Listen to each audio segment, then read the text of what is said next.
Okay, I know why you're here. You are tired of failing prop firm challenges, be it futures, be it CFDs, whatever it is, you are tired of failing prop firm challenge. Don't worry, I'm here to help. If you guys don't know me, I've been trading for over 5 years. I've made over $200,000 in the market in the last 2 years, which was the time that I became a profitable trader. And not long ago, I decided to embark on the journey of futures prop firms. I learned everything, I got funded, and I got a payout, and I have already withdrawn 5x more than I've put into my futures prop firm challenges. And I'm saying this because I'm tired of people that are teaching things that they've never experienced themselves. It doesn't fathom into my head how these people can be teaching something they have never experienced. And it shows on the lack of quality of their content. But in this video, let's talk about the risk management you should be using, and I'm going to give you 3 different approaches that you should be using within futures prop firms in order to become a profitable futures trader. I'm going to explain to you the futures prop firm model a little bit, and then we are going to go into the risk management. So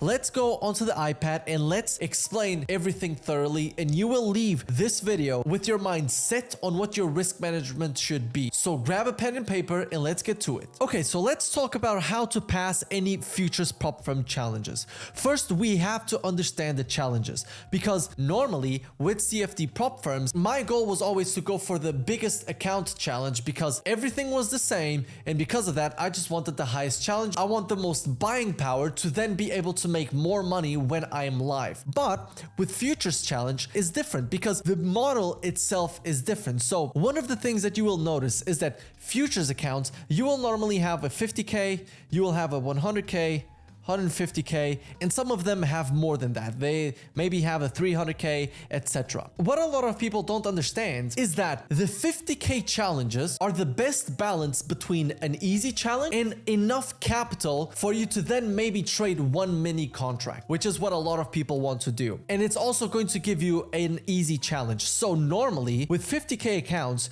you have a 6% profit target. So 6% profit target, and the drawdown is normally 4%. That means that you normally have a 1.5 profit to drawdown, ignore the misspelling, ratio.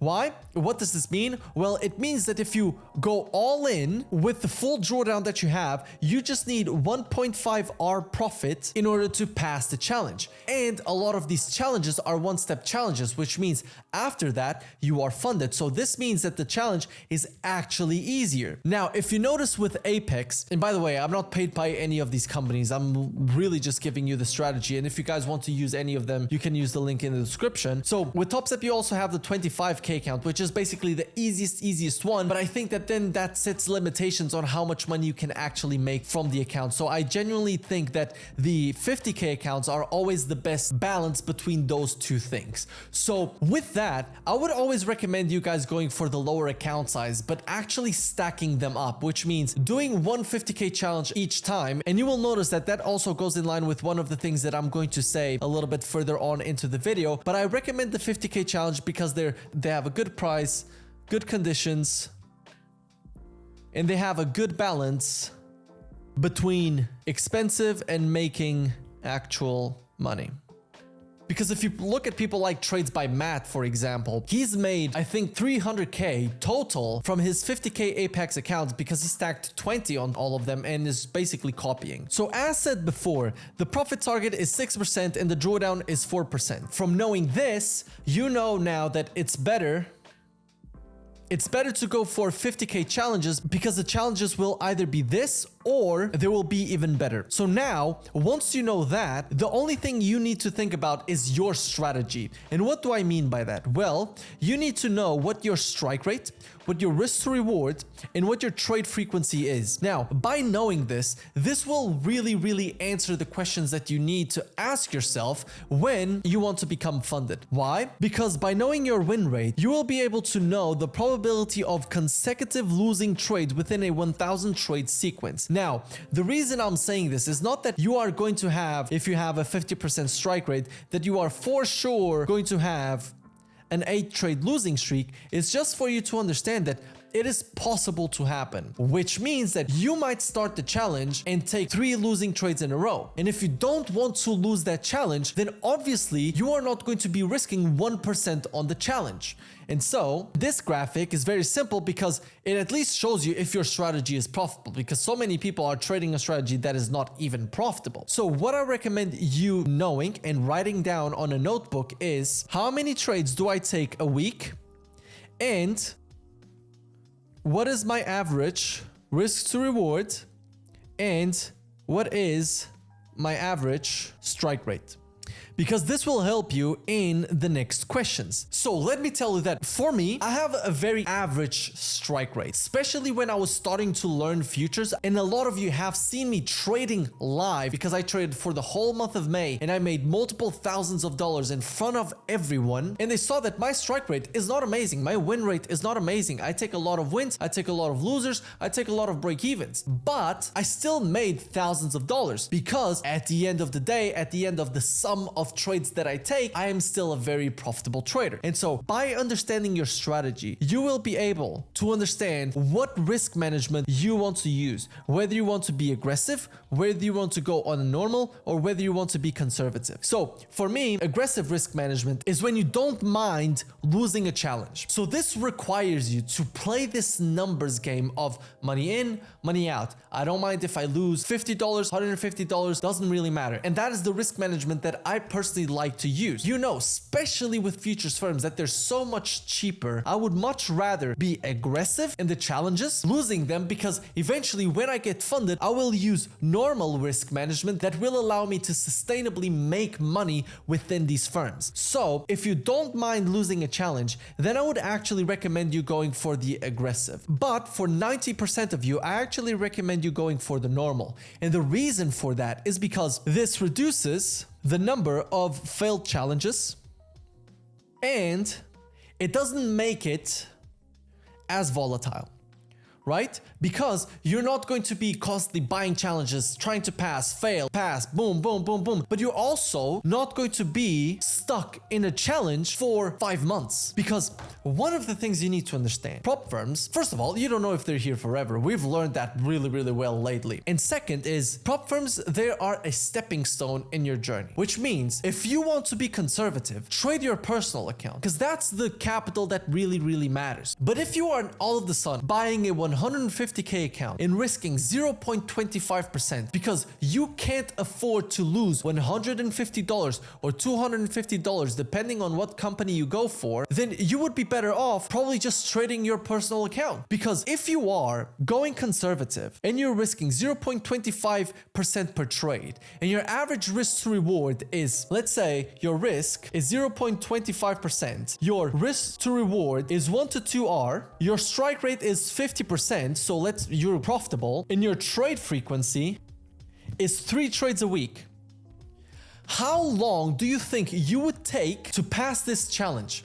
Let me know in the comments, and after a week I will do a giveaway for someone that got this right. So if you risk 0.25% with an average risk to reward of 1 to 2 and a 50% strike rate in 3 trades a week, let's actually say 4 because it makes the calculations easier. So the calculations are 2 trades per week are going to be winners, 2 are going to be losers, and every time you win you make 0.5%, so you would make 1% per week, but you would always have 2 losers, which means you would lose minus 0.5%. So every single week, your expected profit is 0.5%. It would take you 12 weeks to pass a challenge. That equals 3 months, which also equals $450 plus activation, which equals $600 for you to pass a challenge in 12 weeks. And during these 12 weeks, you didn't make money. So do you think that this makes sense? In my mind, this makes absolutely 0 sense. I don't know why anyone would go conservative. The only reason I have this here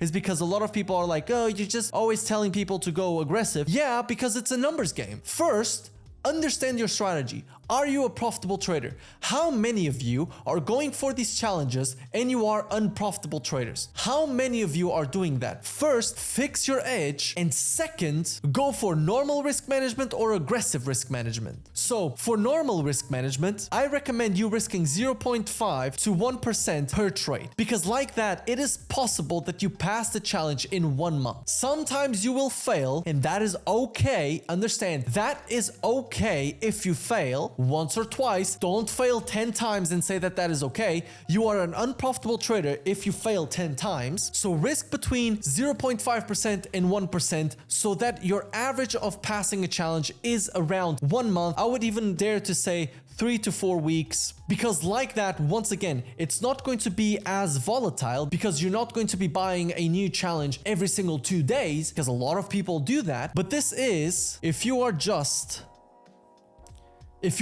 getting started with futures firms. The reason for this is because there comes a point in your journey where you are going to be a profitable trader. You have already made money from prop firms, and now your only goal is to scale up, make more, right? You're already profitable and you've already been funded and you've already had payouts from prop firm. That's where you go the aggressive route. That is where you risk 1 to 2% per trade, because your goal is to pass in 1 to 2 weeks.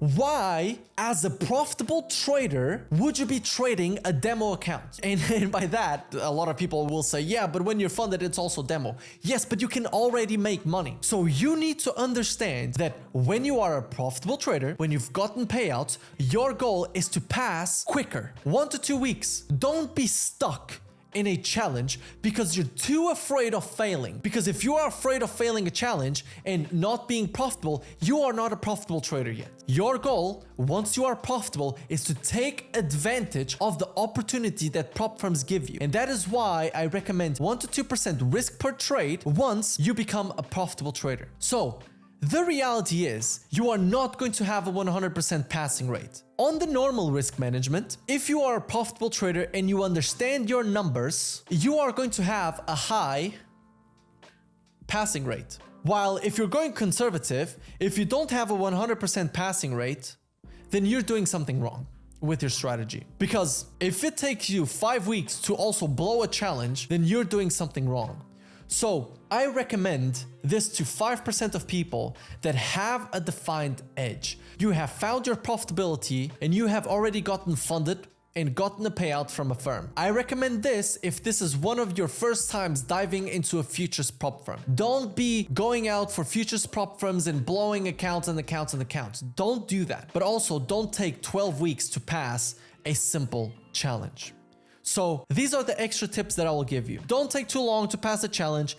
It's better to start small and risk more than start large and risk small. What do I mean by this? Well, you can either go for a 300k challenge or you can go for a 50k challenge. The 50k challenge, not only is it going to be easier to pass, but it's also going to be less expensive. And a lot of you are going to go for the 300k challenge and be afraid and risk 0.25% when you could go for a 50k challenge, not be afraid, and risk 1%. Just think about that. It's better to start small and risk more than start large and risk small. And then at the end, it's a numbers game, but you have to be careful because even though it's a numbers game, it's very easy to fall into the trap of gambling with prop firms. So that is what I would recommend you doing to pass a prop firm challenge. I hope you enjoyed. I hope you were able to take some value from this. Make sure to check the links in the description for futures prop firms if you guys want to join. Comment with your favorite takeaway and you will be entered in a giveaway of a futures prop firm challenge. And last but not least, if you want to become a funded trader and you want me to help you with that,